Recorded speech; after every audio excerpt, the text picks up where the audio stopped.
Welcome back to the pop culture discussion. I am your host Robert, and today we are doing the third and final part of my superhero casting videos. Because I like to end on a positive note, I'm going to do a little constructive sandwich here, ending this list on another positive list with my top 20 best casting in superhero TV shows. Now, the comment section on my top 20 favorite casting in superhero movies was full of people mentioning so many people on this list. So for all those comments on that video, this video is especially for you guys. Number 20 is Zachary Quinto as Sylar. A huge part of what made Heroes so good was the villain, especially when it came to the first season. And Zachary Quinto's performance as Sylar was amazing. His character journey, the way he played so calm and innocent before he could get the upper hand on a hero, but then the second he did, he split into his Sylar personality and just became this deranged, cruel, and messed up villain that we all love to watch. And yeah, they killed him at the end of the season. That was a huge part of that season, but he was so good they just patched him up and brought him back for season 2. Coming in at number 19 is Tyler Hoechlin as Superman. The man absolutely looks the part, he sounds the part, he is built like the part, and he's got the face, the hair, everything. This is a great Superman for TV, and I know a lot of people love Tom Welling as Superman, but Tyler's got the perfect look, he's got the charisma, and he plays such a great dad as Clark Kent and such a great superhero as Superman. Coming in at number 18 is Matt Ryan as John Constantine. Now, this version of Constantine is so good that he got to play the character in live action and as an animated character. And his casting is just perfect. I know a lot of people like Keanu Reeves as Constantine, and yeah, that's a really cool performance too, but when I read the Constantine comics, this is the voice I hear of Constantine. He's got that accent down-packed, that charisma, that charm. Yeah, he's pretty over-exaggerated, but it absolutely fits the character. Number 17 is Aidan Gallagher as number 5. Now, the Umbrella Academy's got some pretty great casting, but number 5 absolutely takes the cake. The fact that he is playing a grown-up adult trapped in a child's body is so convincing. You don't even think for a second, oh wait, no, this is a kid pretending to be an adult being a kid. You just think, oh yeah, that's an adult trapped in a kid's body. Like, it's that good. He's always got something funny to say, and the way he kills people is so brutally entertaining. Number 16 is Stephen Amell as Green Arrow. Now, the CW-DC stuff is so cheesy, especially considering where it's at now, comparing to where it was. But Stephen Amell's performance as Green Arrow in the first couple of seasons of Arrow, absolutely fantastic stuff. The shape that this man got into with his insane workout montages, I gotta give him respect for that. Sure, he took the character in a very serious, almost Batman-like direction compared to the comics, where he is a bit more charismatic, a bit more funny, and a bit more chill. But I like this portrayal. Number 15 is Diane Guerrero as Crazy Jane. Now, I love me a split personality performance. It's actually a huge part of why I love superhero media so much, because it feels like actors are almost playing two characters. They're playing the character without the mask and the character with the mask. And when they can play them as almost two split characters, but at the same time find that perfect middle ground where it doesn't feel like they are, those are the perfect performances for me. And the amount of split personalities on display with this character is just impressive. Sure, some of these personalities aren't as exciting or as well acted as others, but she's playing a whole handful of them. And with her switching being so unpredictable, it just makes her character so much fun to watch. Coming in at number 14 is Alan Tudyk as Clayface. I mean, this guy is an incredible actor anyway, especially when it comes to his voice performances. In a show that is already a comedy and everyone is already so funny, he manages to be funnier than everyone else. Yes, he does do some pretty cringy stuff, but yeah, Alan Tudyk really got to flex his acting chops when it came to his voice. And if you love his work and you haven't seen him as this character yet, I highly recommend it. Number 13 is Cameron Monaghan as the Valeska brothers. Now, to anyone who knows anything about DC, it was super obvious that he was just playing two different versions of the Joker. But for copyright reasons, they couldn't actually call him the Joker, so they just called him the characters' names. but he was absolutely playing two different Jokers. And he is fantastic in both different roles of the Joker. He first played this deranged, unhinged version of the Joker that was just so willing to die at any point, and it just made him so dangerous but so much fun to watch, and followed that up with another absolutely crazy performance, but was different in its own way from his original take on the Joker. And Cameron Monaghan absolutely delivered on both versions. Super intimidating, super creepy, but so much fun to watch. He stole every scene that he was in. And number 12 is Freddie Stomer as Vigilante. Now, Peacemaker's got some top quality casting, but Vigilante is by far the funniest character in this show. Now, this is a performance by the beginning of the show. I was like, yeah, he's just gonna kind of be there, he's gonna be annoying, and he's just gonna be a punching bag for our characters. But no, Vigilante was so much more than that. Every single one of his one-liners landed. He was absolutely hilarious. And I really think this character wouldn't have worked if the performance wasn't so strong. Number 11 is Jensen Ackles as Soldier Boy. Now, I know Jensen Ackles from a handful of things, but I know the average person just knows him as Dean Winchester from Supernatural, so that's all they really see Jensen Ackles as. And putting Jensen Ackles in The Boys, he really got to show off his acting chops, especially considering he was put in with so many other fantastic actors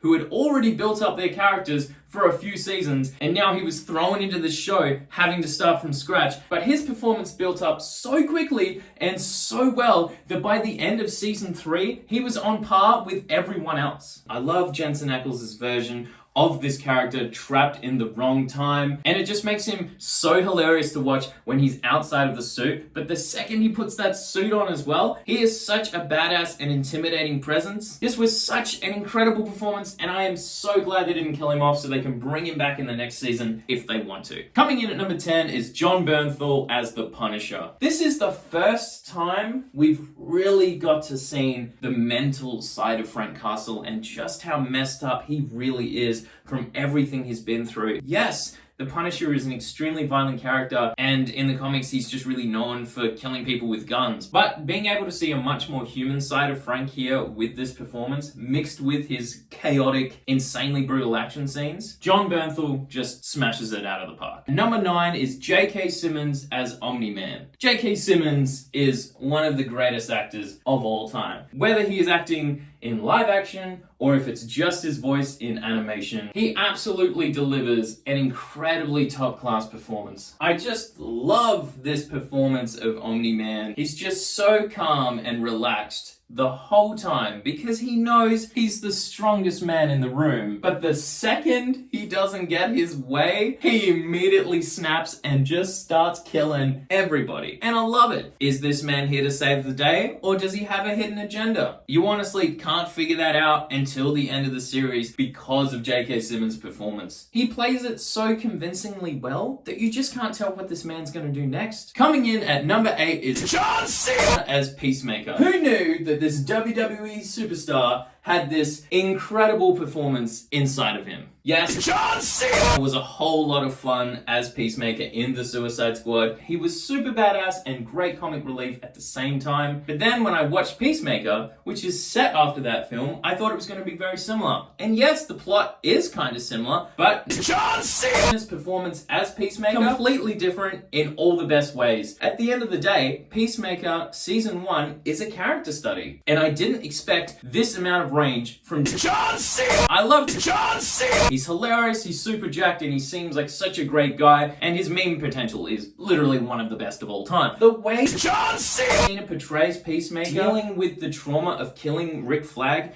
at the end of the Suicide Squad, knowing that it wasn't the right thing to do, but still doing it because it was his job, that completely messed him up, to the point where all of Peacemaker, he's trying to make sure he doesn't make that mistake again. But at the same time, he's wanting to stick to his morals and his training. It's such an aggressive, hilarious, heartfelt, and emotional performance from John Cena, and I cannot wait for Peacemaker Season 2 to see what more this man has to offer. Number 7 is Carl Urban as Billy Butcher. What an absolutely charismatically, hilariously full-on performance this is. I feel like when it came to Season 3 of The Boys, Carl Urban really got to shine and show off his acting chops because we get to see Butcher's origins and just how much it's really affected him, all the trauma he's been through, and the fact he sets up this wall of emotions and being such a nasty person and such a savage killer because of everything he's been through. But at the same time, he has a soft spot for a character because they remind him of his brother who he lost. And yeah, all the decisions that his character makes, you think he's just so self-centered, but then you find out he does a lot of what he does for other people and to protect them. Coming in at number 6 is Joe Gilligan as Rudy Wade. Rudy is by far my favorite character in Misfits, and Joe Gilligan had some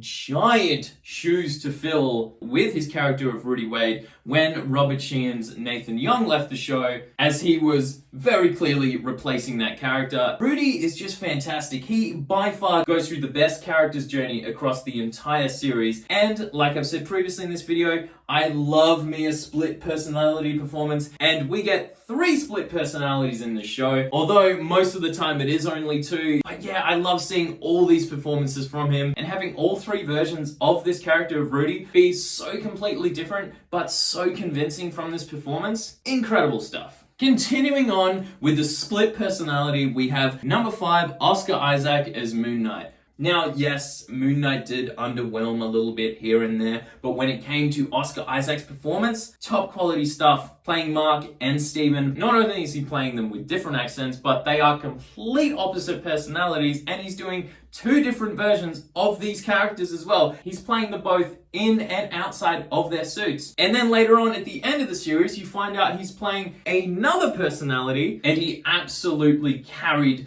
this entire show. And his performance is insanely emotional at the peak of his performance within the show when he finds out how these personalities came to be because of his traumatic childhood. That performance in that episode, just perfect. Number 4 is Kevin Conroy as Batman. Kevin Conroy is the Batman that I hear every single time I read a Batman comic. His performance is so good, so memorable, and so iconic. His switch between Bruce Wayne and Batman is just seamless. And I was introduced to Kevin Conroy's Batman through Justice League, not through Batman the Animated Series, since that was just before my time. I have since been able to go back and see a few episodes of those. Incredible stuff. But I just remember watching him in Justice League being like, wow, this Batman is perfect. I cannot fault this Batman or this Bruce Wayne.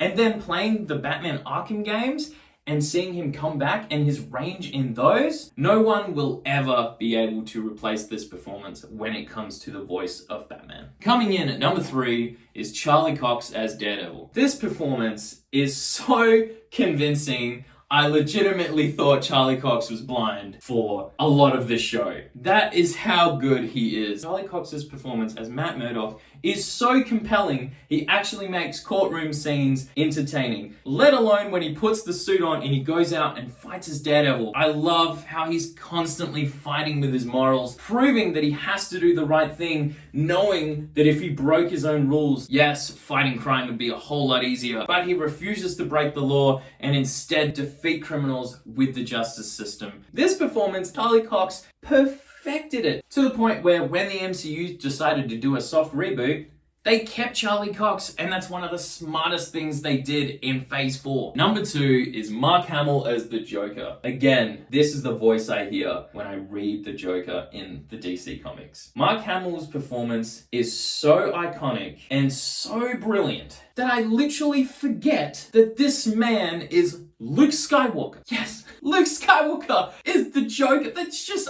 my brain cannot process this. I love this version of the Joker. This is the crowned prince of crime 1000%.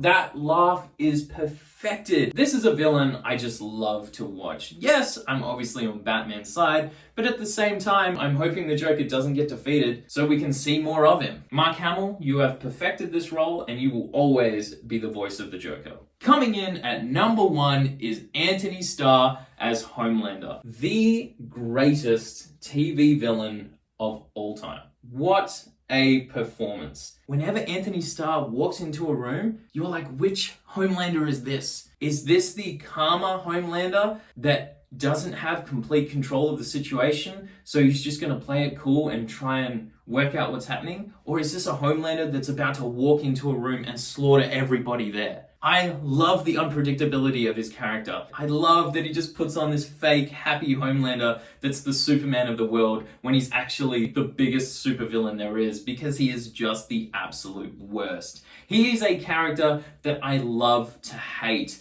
He is a huge part of why The Boys is as good as it is. He's literally one of those villains that you hope they don't kill, because you know the second he's off the show, it's going to drop in quality, because he's such a massive part of what makes the show so strong and entertaining. Yes, the other characters are fantastic too, but Anthony Starr's Homelander is the absolute highlight of The Boys for me. Thank you for watching my top 20 best casting in superhero TV shows. If I missed anyone, feel free to put them in the comments below. I'd love to know your opinion on this. If you enjoyed this list or enjoyed anything like it and you haven't subscribed to my channel yet, a click on that subscribe button goes a long way for my channel and I would really appreciate it. And I will see you all in my next video.